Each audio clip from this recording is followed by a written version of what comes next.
চৰকাৰৰ কি কাণ্ড মানে বুজি নাপাওঁ। এইপিনে ভল্টেজ নাই, পানী অলপ অলপ ওলায়। লাইনৰ এইটো প্ৰব্লেমৰ কাৰণে চোলাৰ অৰ্ডাৰ কৰিছিলোঁ, এবছৰ দুবছৰ হৈ গ'ল, আজিলৈ চোলাৰ আহি নাপায়। আৰু এই ভল্টেজ কমৰ কাৰণে আমি চোলাৰ ইউজ কৰিম বুলি ইমানখিনি পইচা পাই দিলোঁ, কিন্তু আজিলৈ চোলাৰ আহি নাপালে। চৰকাৰৰ কি কাণ্ড মানে বুজি নাপাওঁ। মানে ষ্টেণ্ড বহাই দিল, মানে ষ্টেণ্ড বহাবৰ কাৰণে চোলাৰ ষ্টেণ্ড বহাবলৈ যিটো মানে পোষ্ট, সেই পোষ্টটো বহাই দিল, মানে বৰিং কৰি দিল। ভাবিছিলোঁ এইবাৰ মানে কি চোলাৰ দ্বাৰা খেতিটো কৰিব পাৰিম, কিন্তু কাম নহ'ল, মানে এইবাৰো আহি নাপাল। এইবাৰ আকৌ সেই মটৰে বহাবলগীয়া হ'লে মটৰ সেয়া ভল্টেজ নাই, এনেকুৱা বিলাই। এনেকৈ পানী ওলাই থাকিলে কেতিয়া খেতি কৰিব ঠিক নাই।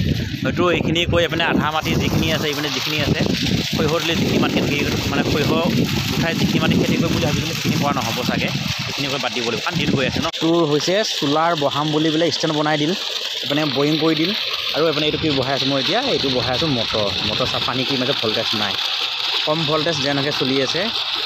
আজিলৈ প্ৰায় 10-15 দিনৰ ওপৰ হৈ গ'ল। এইখিনি মাটি এইখিনি মাটিকে শেষ কৰিব পৰা নাই। কিমানকণ মাটি আছে, অলপ মাটি, প্ৰায় আধা হৈছেহে। 10-15 দিনৰ আধা মাটি ধান লগাইছোঁ, আধা মাটি এইপিনে বোকা দিব আছে, পানী এইপিনে ভিজাব আছে, আৰু এইখিনি ভিজাব আছে, কেতিয়া হ'ব। আগতে ঘৰে ঘৰে গৰু আছিল, ম'হ আছিল, মাটি চাটি হাল মাৰি কৰি লৈ ধুনীয়াকৈ মৈ দিব পাৰে। আৰু এতিয়া মানে গাড়ী হৈ মৈ দিয়াটো জ্বালা হৈ গ'ল। গাড়ীত মৈ দিব পাৰে, কিন্তু সকলোৱেতো দিব নোৱাৰে। যিসকলে গাড়ী আছে নিজে নিজে দিব পাৰে, কিন্তু যাকে তাকে সিহঁতে মৈ নিদিয়ে, নিজে দিবলগীয়া। আৰু সেইবাবে এতিয়া নিজেই কষ্ট কৰি জোলকৈ টানিবলগীয়া হৈছে। মাটি বহুত অসুবিধা হৈ আছে, মানে সমান কৰাটো এতিয়া নিজে বহুত টানিবলগীয়া হৈছে।